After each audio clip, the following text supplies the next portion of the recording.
Le christianisme, qu'est-ce que c'est? C'est selon moi la religion la plus détaillée, la plus complète et la plus universelle au monde. On retrouve le Bouddha, en la personne du Christ, et la parole de Dieu dans le Om.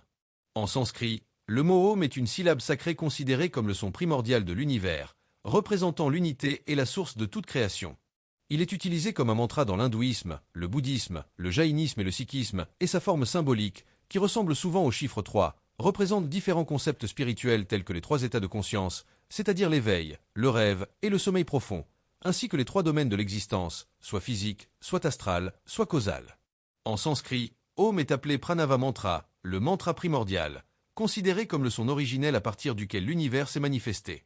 Les 3 lettres de Om sont parfois associées à la trinité hindoue qui sont Brahma le créateur, Vishnu le protecteur et Shiva le destructeur. Dans le bouddhisme, il représente la profondeur, le savoir et l'unité entre le corps, l'âme et l'esprit. Le chant de Om est une pratique spirituelle qui transcende la culture et la religion, visant à apporter paix et harmonie.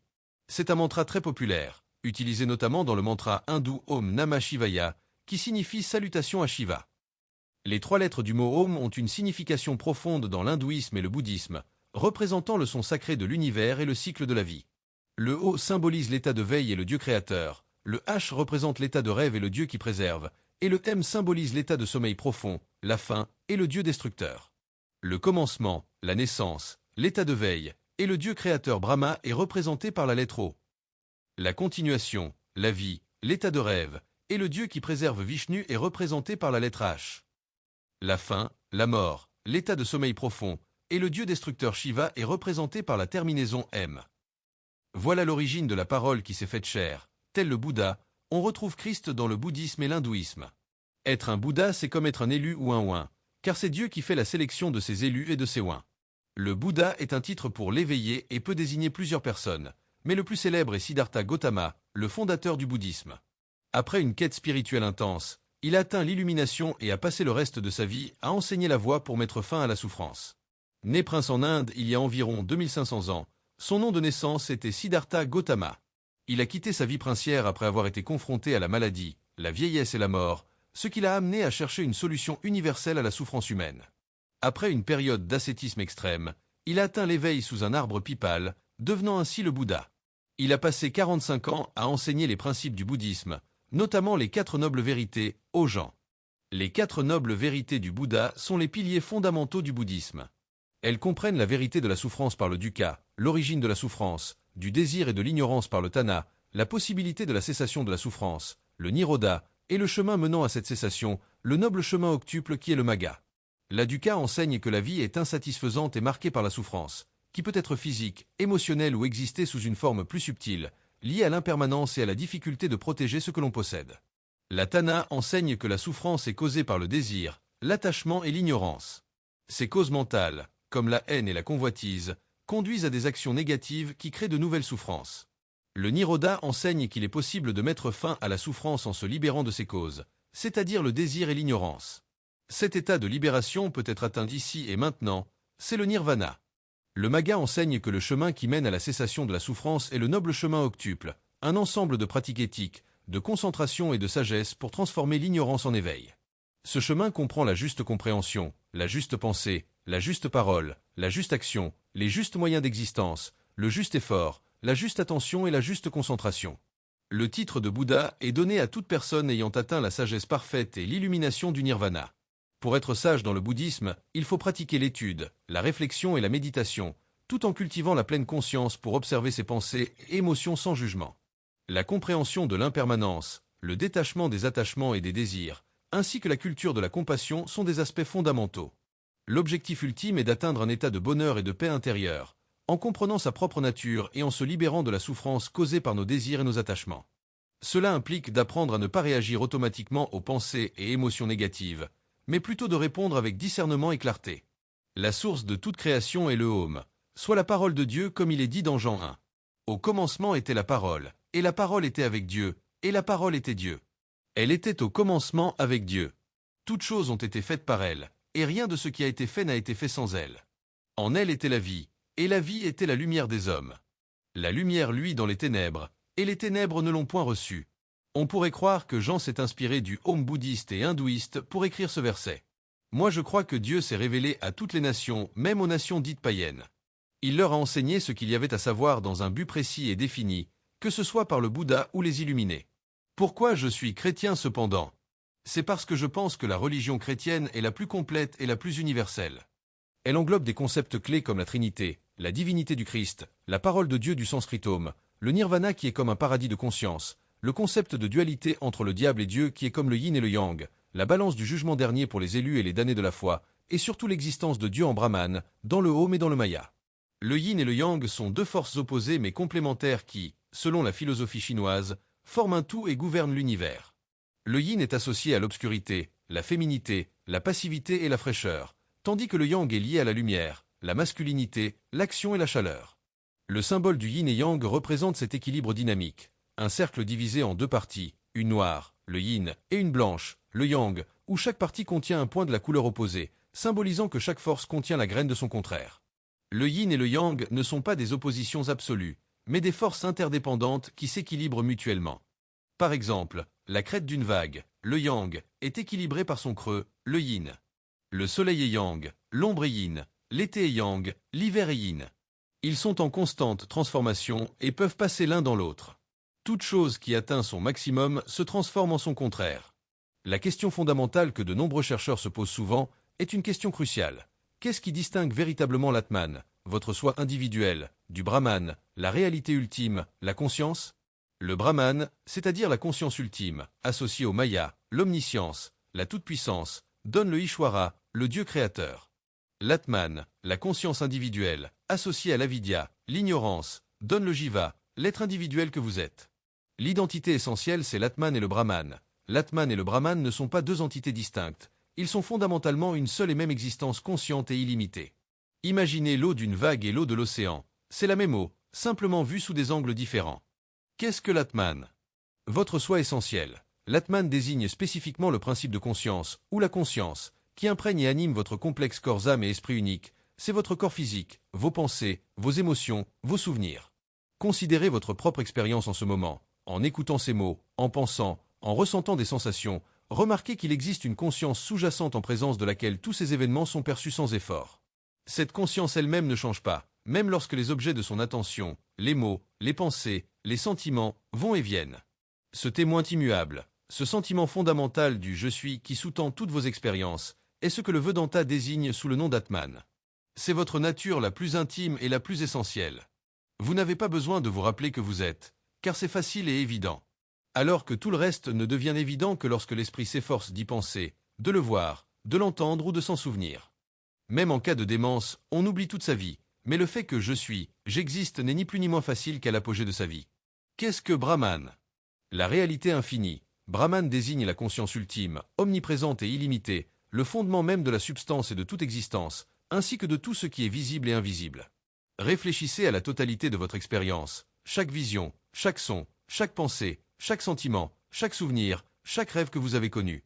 Quel est le facteur constant?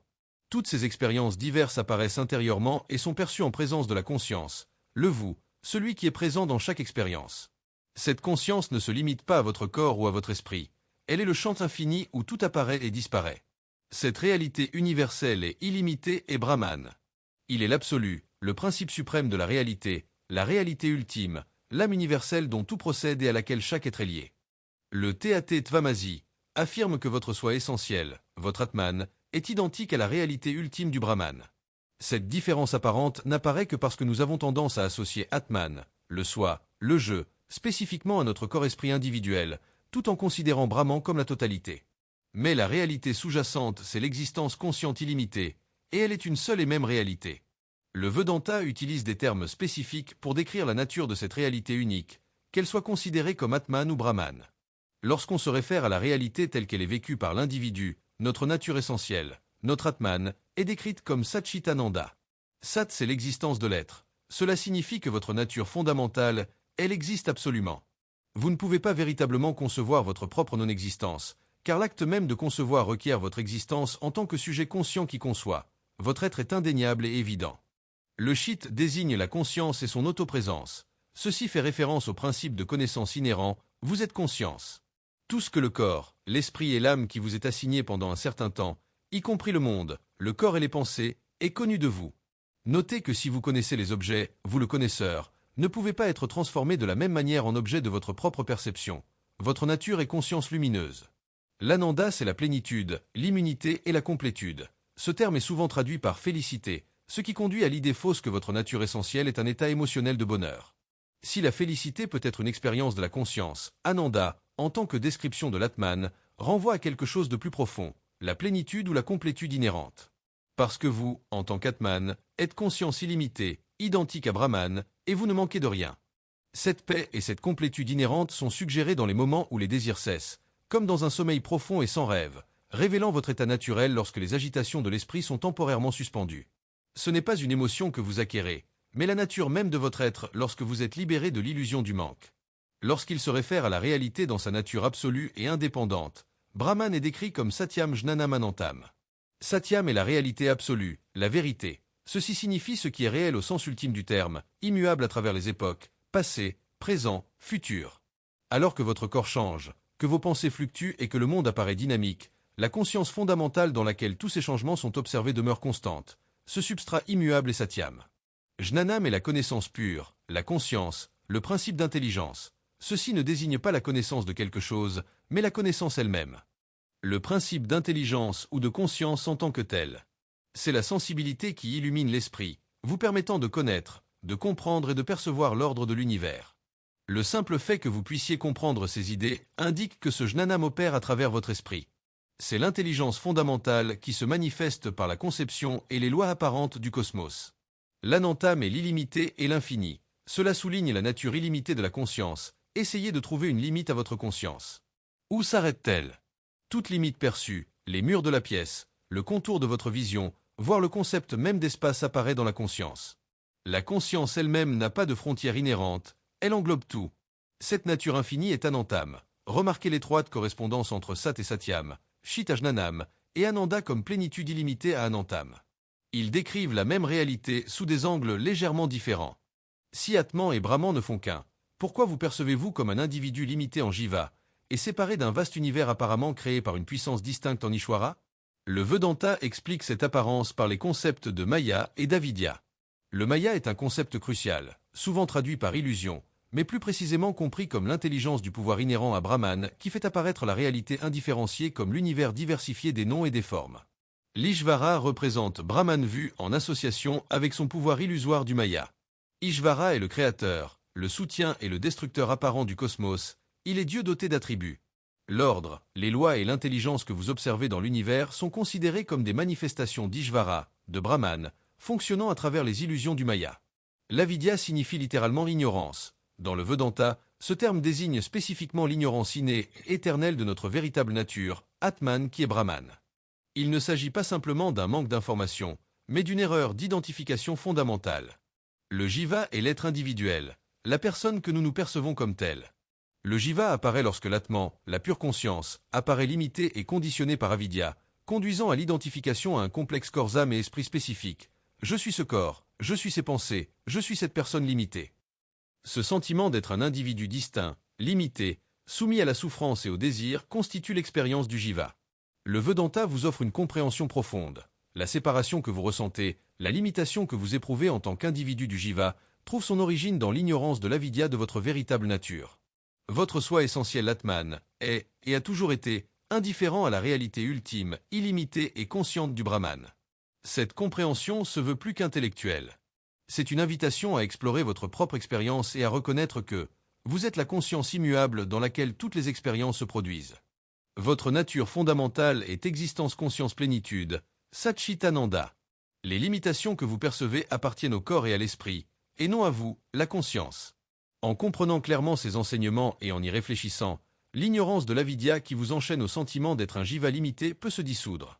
Cela conduit à la reconnaissance de votre liberté et de votre plénitude inhérente en tant qu'Atman Brahman, et non pas comme un accomplissement futur, mais comme la réalité omniprésente de qui vous êtes. Dieu dans le christianisme dit « Je suis le grand Brahman », et nous disons tous que nous sommes les petits Atman du Brahman.